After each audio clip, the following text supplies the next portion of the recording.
Here today with Jeff White, who served in the United States Air Force, correct? That is correct. So what years were you in?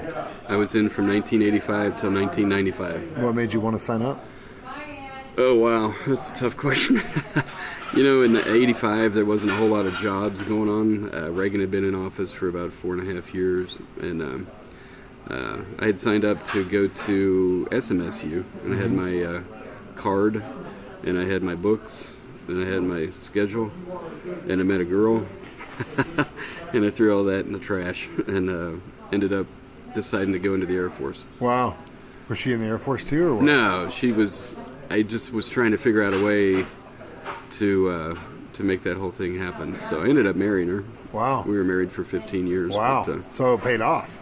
For 15 years. Yeah, for 15 years. Well, nothing's forever, but Yeah. that's cool. That's interesting. I think you're the first guy that say I did it for a girl. Yeah, well, I didn't necessarily. I don't know. I just needed the direction. And, and I really didn't have a whole lot of direction at the time. So I joined. A few friends of mine had joined as well. And they said that it was really good. So I joined. That's cool. So what was your job in the Air Force? I was an air traffic controller. Oh, wow. Cool. Yeah. That's a very high-stress job. That's what they say. Yeah, it was... it could be. We had a little saying when we were in that air traffic control was hours and hours and hours of boredom interrupted by sheer moments of terror, which is fairly accurate.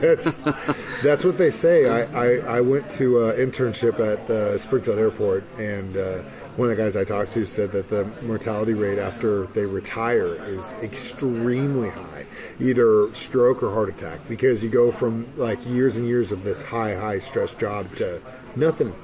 Yeah. And your body doesn't know how to cope with it. It's just like kind of like a drug user that spends their entire year their entire life getting their endurance up for a certain drug, and when they stop, their body goes in shock because they don't have it anymore.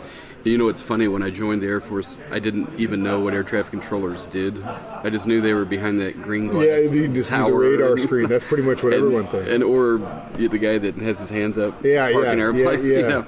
So when I got in, I went to school down in Mississippi. The school's still in Mississippi for air traffic control, and it was like drinking out of a fire hydrant. They just jammed a ton of information down your throat every day and tested you.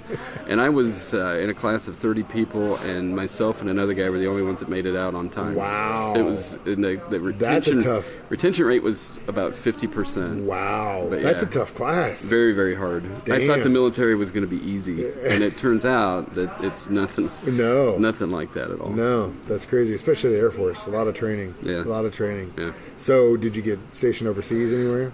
Never did. I first base, because I was homesick when I filled out my dream sheet, was Blytheville, Arkansas, which is about 5 hours from here. And kind of the butthole of Arkansas. It's sorry if you're listening down there, but it's soybean fields, cotton fields, and Mississippi Delta. It was not fun. But from there, I went out to Vegas, and that was the best. That was the best assignment I ever had. Yeah. How long were you there for? It was almost 5 years. Damn. And what years? we got out there in '89. Yeah, I just left. I was there 85 to 88. I think I left in '90. But you wouldn't have known me because I was like 3. Oh yeah, I was at the. If you lived out there, you knew what happened up in the desert area. There were several different top secret sites, and I worked at one of them. Flew to work. It was so cool being 20-something years old, and your ride to work was this Boeing 727. Are you serious? Yeah. They'd take you. Where'd you go to, like the airport or what? We left out of Nellis Air Force Base, which is in the northeast portion of Las Vegas. It's up by the Speedway now. The Speedway wasn't there then. We would leave there and fly basically, I think it was I-15. We'd fly almost directly over that all the way up to almost Reno, turn right and go into the range complex, and that's where our airport No roads there, just planes. It was an hour, about 55-minute flight, and I never drove it because we weren't allowed, so I don't know how long it would take to drive.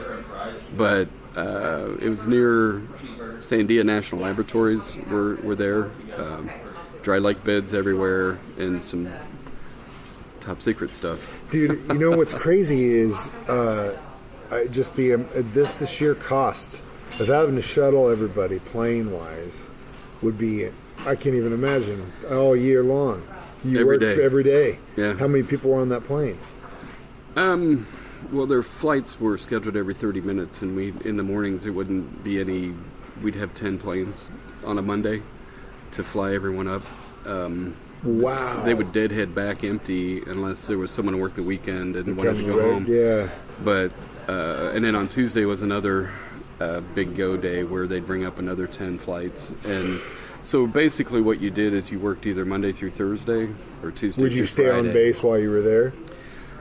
Yeah, ironically, the base that we lived at was 10 miles away than where we worked at, because there were civilians that worked. We had maids. And Yeah. we were the Air Force, man. Yeah. We had maids. They made our beds. It was like a hotel. Every day we'd wake up and we'd come back and all our stuff was made for us. Yeah.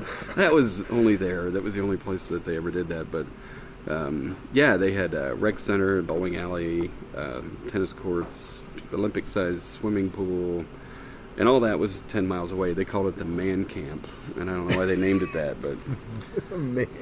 that's what they did. We took a van and we would drive, or we would drive on a bus with blacked out windows to this place. And I remember when I was up there, the first time I ever really saw wild horses.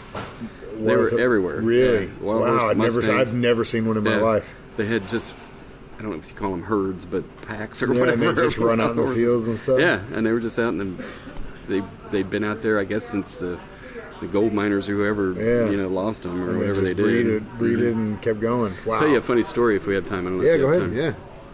Yeah. It was a top secret Air Force base, and you weren't allowed to land there. Nobody was allowed to land except you had to be pre-announced if you did come in. And one time, it was after hours, and when I mean after hours, it was a weekend.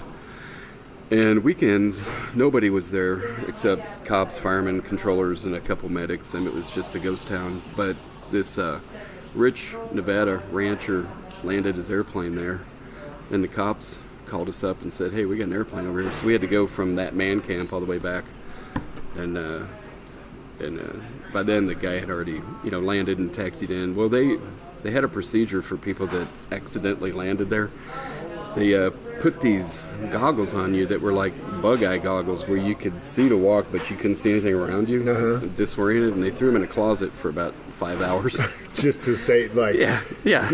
And then they took him out, got him something to eat, and interrogated him, figured out he was just an idiot, didn't know where he was, let him fly home.